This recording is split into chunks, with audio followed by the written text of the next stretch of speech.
جتنا قربانی سے تعلیم میں بیٹھنا ہوگا.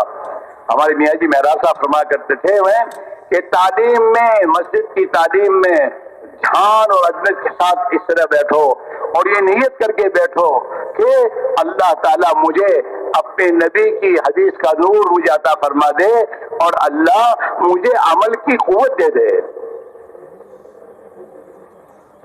اگر تعلیم صحیح طریقے پر آدمی کرتا ہے اور گھر والوں کو لے کر پابندی سے تعلیم میں اہتمام سے بیٹھے گا تو اس تعلیم کی پہلی برکت یہ ہوگی کہ ہم میں اور ہماری اولادوں میں عمل کی طاقت استعداد پیدا ہوگی. عورتوں میں اپنے بچوں کو حافظ قرآن و عالم دین بنانے کا حوصلہ جذبہ بنے گا. بچوں کے اندر یہ جذبہ بنے گا کہ ہم اسکول کے ساتھ حافظ بنیں گے، عالم بنیں گے. گھروں سے یہ تمام خرابیاں نکلیں گی. ایک مرتبہ ہم اپنے علاقے میں بھاؤ نگر گئے، بڑا شہر ہمارے یہاں کاٹھیاواڑ میں. وہ ایک آئی صاحب ہمارے ساتھ بیٹھنے اٹھنے والے تھے، دعوت کے کام میں لگے ہوئے تھے. میرے پاس آئے کہ مولانا تعلیم کی برکت تو میں نے دیکھی. میں نے کہا کیسے؟ کہ ایک مرتبہ کیا ہوا، گھر والوں نے مجھ سے کہا کہ گھر میں ٹی وی لانا چاہیے. میں نے کہا میرے ہوتے ٹی وی نہیں آئے گی، گھر میں نہیں آئے گی. تو بیوی اور بچوں نے سب نے آپس میں مشورہ کیا اور پیسے جمع کیے اور ان کے پیسوں سے ٹی وی لے آئے گھر میں.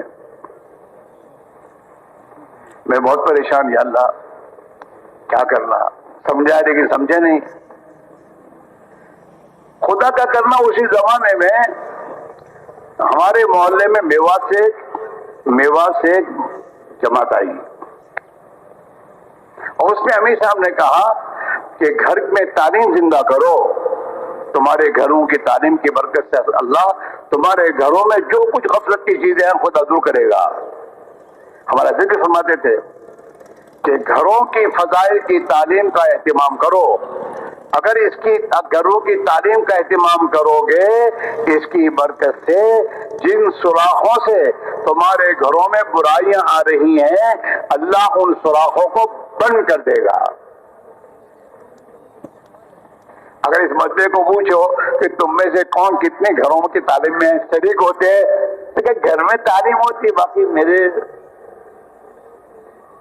حالانکہ گھر کی تعلیم تو ہمیں کرنی ہے،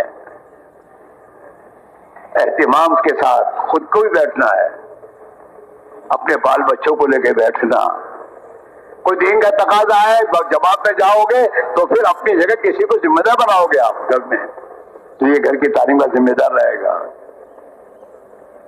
کہ اصل تو ہمارا ہے، گھروں کی تعلیم معمولی چیز نہیں ہے. تو انہوں نے کہا کہ میں نے گھر میں تعلیم شروع کر دی. تعلیم کی شروع، ان سے کچھ نہیں کہا، میں نے تعلیم کرتا رہا. کہ مولوی صاحب 1 یا 2 مہینے گزرے تھے کہ 2 مہینے کے بعد سب مل کے میرے پاس آئے کہ ابا یہ ٹی وی گھر میں نہیں چاہیے. کہ بیٹا یہ تو اب تم بیچو گے تو تمہیں قیمت نہیں ملے گی، نقصان جائے گا. کوئی علاج نہیں، نقصان جائے تو لیکن اس کو یہاں سے نکالو. تو گھر سے ٹی وی نکل گئی. تعلیم کی برکت سے ہے. تعلیم کی برکت سے تمہارے جوان بچوں میں تہجد کی فکر پیدا ہوگی. 5 وقت کی نماز کیا نام ہے؟ تہجد. تعلیم کے ذریعے چاہے تم کتنے رئیس زادے ہو، ہاں اللہ کے نبی کے فرمان میں بڑی طاقت ہے. ہاں تعلیم کی برکت سے گھروں میں سنتیں آئیں گی. یہ فضائل کی کتابیں لکھوائی گئی ہیں. حضرت معاویہ صاحب رحمۃ اللہ نے حضرت شیخ رحمۃ اللہ علیہ کو کہا تھا یہ لکھو یہ لکھو، یہ لکھوائی گئی ہیں. اس کے پیچھے منو آنسو بہائے ہیں اللہ کے بندوں نے. ہاں اور حضرت شیخ نے کوئی ایسی حدیث کمزور نہیں لا کے رکھی ہے. حضرت شیخ نے اگر کمزور ضعیف حدیث ہے تو اس کے مقابلے میں دوسری حدیثیں لا کے اس کو قوی بنایا ہے. اور ہر حدیث کے نیچے سند لکھی حضرت نے، ایسے ہی نہیں وہ کتاب. اور اس کے فائدے میں 50 حدیثیں لا کے سنائی ہے حضرت نے. ایک نور ہے اس کا. یہ جوڑ سے سب باتیں لے کے جانی ہے تمہیں اور کرنی ہے. یہ تو 7 مہینے 8 مہینے سب دکھاتے رہتے ہو اور جاتے رہتے ہو. یہ اعمال کو اہتمام سے کرنے کی فکر کرنے کی ضرورت ہے. محنت کو صحیح نہج پر لاؤ. گھروں کی تعلیم صحیح ہونی چاہیے, مقامی گشت صحیح ہونے چاہیے. ہفتے واری اجتماعی شرکت میں جو اپنے بڑے فرماتے ہیں ان فکروں کے ساتھ جمع ہو کر اپنے تقاضوں کو لینا اور لے کے جانا, یہ تمام باتوں کو سامنے رکھ کر یہ مجمع اپنے آپ کو پابند کرے اور پھر اپنے ساتھ چلنے والوں کو اسی ترتیب پر لے کر چلے. تو پھر انشاءاللہ آپ اپنی آنکھوں سے دیکھو گے, اپنے محلوں کا ماحول دیکھو گے, گھروں میں جو غفلتیں آئی ہیں اس کو نکلتا اور دیکھو گے. جب تک روشنی نہیں آئے گی ظلمت نہیں جا سکتی. گھروں میں اعمال محمد صلی اللہ علیہ وسلم جو زندہ ہوں گے اس کے نتیجے سے غفلت باہر نکلے گی. قرآن میں اللہ کہتا ہے ہاں کہ نیک اعمال آئیں گے تو گناہوں کی زندگی ختم ہوگی. ان الحسنات یذہبن السیئات, نیکیاں یہ تمہاری برائیوں کو دور کر دے گی. نماز زندہ ہوگی, تلاوت زندہ ہوگی. اپنے گھروں میں دیکھو 3 تسبیح کی پابندی میری کتنی ہے. چلتے پھرتے 3 تسبیح پڑھنے کے لیے, کھانے کے لیے وقت نکالتے ہو وہ نکلتا ہے, 3 تسبیح کے لیے وقت نہیں نکلتا. 3 تسبیح کو یہ مجمع 3 تسبیح کو اہتمام سے پڑھنے والا بنے. یہ 3 تسبیح کو معمولی چیز مت سمجھو. ایک بزرگ فرماتے تھے یہ 3 تسبیح حضرت صاحب رحمۃ اللہ علیہ نے اپنی جماعت میں نکلنے والوں کو پہلے دن بتائی ہے اور مشائخ جو ہیں وہ منتہی کو بتاتے تھے. اخیر میں 3 تسبیحات کی ذکر بتایا کرتے تھے. حضرت محسن جسا فرما کے رحمۃ اللہ علیہ سبحان اللہ والحمد للہ ولا الہ الا اللہ واللہ اکبر, یہ کلمات پورے قرآن پاک کا نچوڑ ہے. یہ معمولی تسبیحات نہیں ہیں. ہر مشکل کا حال اس میں ہے. صبح شام وقت نکال کر اسے دھیان اور توجہ کے ساتھ پڑھنا, اس سے اللہ کا دھیان ملے گا. قرآن کی تلاوت کا اہتمام کرنے کو کہتے ہیں ہمارے والے. ہر کام کرنے کو ارے بہت مشغول ہے, گش بہت تیرا گش اپنی جگہ پر ہے, گش کے ساتھ گش تعلیم قرآن کی تلاوت اور قرآن کی تلاوت ہے, اسے چھوڑنا نہیں ہے.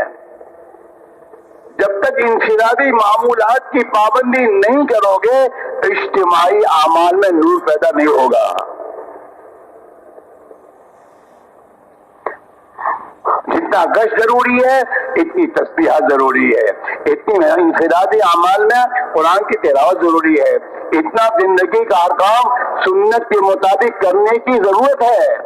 ان کے تمام کو کرتے ہوئے اپنے اجتماعی اعمال میں ہمیں لگنا ہے. اور جماعت میں جو ہمارے ساتھ لگے انہیں جماعت میں نکلنے کے زمانے اعمال کا پابند کرنا ہے. انہیں لے کے بیٹھنا کہ بھائی آج کی تسبیح پوری ہوئی, حکم نہیں کرنا تسبیح کی, یہاں آرڈر نہیں ہے. یہاں تو خوشامد ہے, پیار محبت سے سمجھانا ہے. پیار محبت کے جس کے ساتھ جو سمجھتا ہے وہ کبھی چھوڑتا نہیں ہے, وہ اپنی فکر سے کرے گا. صبح شام کی تسبیحات, قرآن کی تلاوت, مصنون دعائیں, ان تمام چیزوں کا اہتمام یہ مجمع کرے.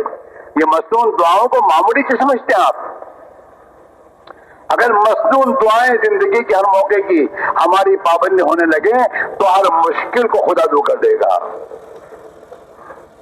آنے والی پریشانیوں کو روکے گا. یہ دعائیں ایک بزرگ فرماتے ہیں مصنون دعائیں جو ہے نا اللہ کے یہاں قبول دعائیں ہیں. اللہ کے یہاں قبول دعائیں ہے, اس کو کرو گے تو قبول ہی اللہ کے یہاں. اس میں بہت بڑا مجمع ایسا ہوگا, پہلے چلے میں جتنا سیکھا تھا بعد کے چلے میں پھر اس کو میں سیکھنا زیادہ نہیں ہوا, وہ سیکھ لیا.